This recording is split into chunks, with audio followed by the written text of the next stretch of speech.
2025 శ్రీ విశ్వవసనామ సంవత్సరం భాద్రపద మాసం వర్ష ఋతువు దక్షిణాయనం బుధవారం. తిథి శుక్ల చవితి మధ్యాహ్నం 2 వరకు. తదుపరి పంచమి. నక్షత్రం పూర్తిగా ఉంది. ఈ రోజు ద్వాదశ రాశుల వారి రాశి ఫలాలు ఏ విధంగా ఉన్నాయో తెలుసుకుందాం. ముందుగా మేషరాశి.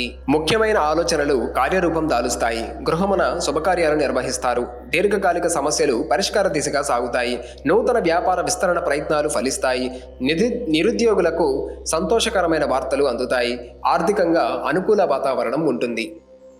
తదుపరి వృషభ రాశి. దీర్ఘకాలిక రుణాలు తీర్చడానికి నూతన రుణాలు చేయవలసి వస్తుంది. వృత్తి వ్యాపారాలలో ఆలోచించి నిర్ణయాలు తీసుకోవాలి. జీవిత భాగస్వామితో ఊహించని వివాదాలు కలుగుతాయి. ఉద్యోగస్తులకు పని ఒత్తిడి పెరుగుతుంది. ఇతరుల వ్యవహారాలలో జోక్యం చేసుకోకపోవడం మంచిది. తదుపరి మిథున రాశి. ఇంటా బయట గందరగోళ పరిస్థితులుంటాయి. ఆధ్యాత్మిక సేవా కార్యక్రమాలలో పాల్గొంటారు. ప్రయాణాలు వాయిదా వేయటం మంచిది. కుటుంబ పెద్దల ఆరోగ్య విషయంలో అప్రమత్తంగా వ్యవహరించాలి. వ్యాపార ఉద్యోగాలు అంతంత మాత్రంగా సాగుతాయి. నిరుద్యోగ ప్రయత్నాలు నిరాశను కలిగిస్తాయి. తదుపరి కర్కాటక రాశి. ఆర్థిక వ్యవహారాలు ఆశాజనకంగా ఉంటాయి. కుటుంబ వ్యవహారాలలో కీలక నిర్ణయాలు తీసుకుంటారు. సంతానానికి నూతన విద్యా ఉద్యోగ అవకాశాలు లభిస్తాయి. సమాజంలో పేరు కలిగిన వ్యక్తులతో పరిచయాలు విస్తృతమవుతాయి. ఉద్యోగస్తులకు అధికారుల అనుగ్రహం కలుగుతుంది. తదుపరి సింహరాశి. ప్రయాణాలలో నూతన వ్యక్తులతో పరిచయాలు కలుగుతాయి. ఇంటా బయట మీ మాటకు విలువ పెరుగుతుంది. భూ సంబంధిత క్రయ విక్రయాలలో నూతన లాభాలు అందుకుంటారు. చిన్ననాటి మిత్రుల కలయిక ఆనందం కలిగిస్తుంది. ఉద్యోగస్తులకు జీతభత్యాల విషయంలో శుభవార్తలు అందుతాయి. తదుపరి కన్యరాశి. వృధా ఖర్చుల విషయంలో పునరాలోచన చేయటం మంచిది. వృత్తి ఉద్యోగాలలో అదనపు బాధ్యతలు మరింత చికాకు కలిగిస్తాయి. కుటుంబ వాతావరణం గందరగోళంగా ఉంటుంది. ఆరోగ్య విషయంలో జాగ్రత్తగా వ్యవహరించాలి. నిరుద్యోగ ప్రయత్నాలు మందకొడిగా సాగుతాయి. తదుపరి తులారాశి. చేపట్టిన పనులలో ఆటంకాలు తప్పవు. దూర ప్రయాణాలు వాయిదా వేయటం మంచిది. సోదరులతో స్థిరాస్తి వివాదాలు కలుగుతాయి. బంధుమిత్రుల మాటలు మానసిక చికాకును కలిగిస్తాయి. వృత్తి వ్యాపారాలలో పెట్టుబడుల విషయంలో పునరాలోచన చేయటం మంచిది. ఉద్యోగస్తులు కష్టానికి తగిన ఫలితం లభించదు. తదుపరి వృశ్చిక రాశి. ముఖ్యమైన వ్యవహారాలలో ఆప్తుల సహాయం అందుతుంది.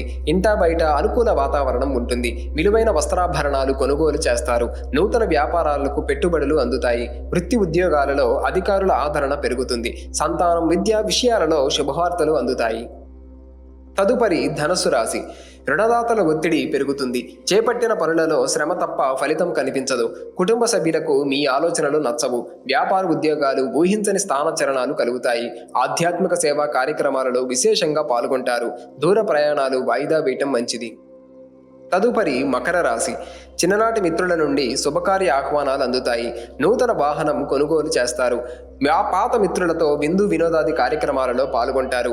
భాగస్వామ్య వ్యాపారాలు లాభసాటిగా సాగుతాయి. ఉద్యోగస్తులకు అదనపు పని భారం నుండి ఉపశమనం కలుగుతుంది. నిరుద్యోగుల ప్రయత్నాలు ఫలిస్తాయి. తదుపరి కుంభరాశి.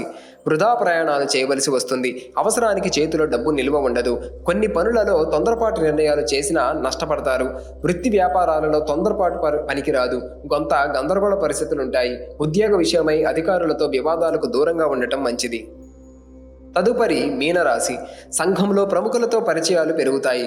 స్థిరాస్తి వివాదాలకు సంబంధించి కీలక సమాచారం అందుతుంది. వ్యాపార పరంగా ఆశించిన లాభాలు అందుకుంటారు. వృత్తి ఉద్యోగాలలో బాధ్యతలను సమర్థవంతంగా నిర్వర్తించి ప్రశంసలు అందుకుంటారు. అవసరానికి ధన సహాయం అందుతుంది. దైవ సేవా కార్యక్రమాలలో పాల్గొంటారు.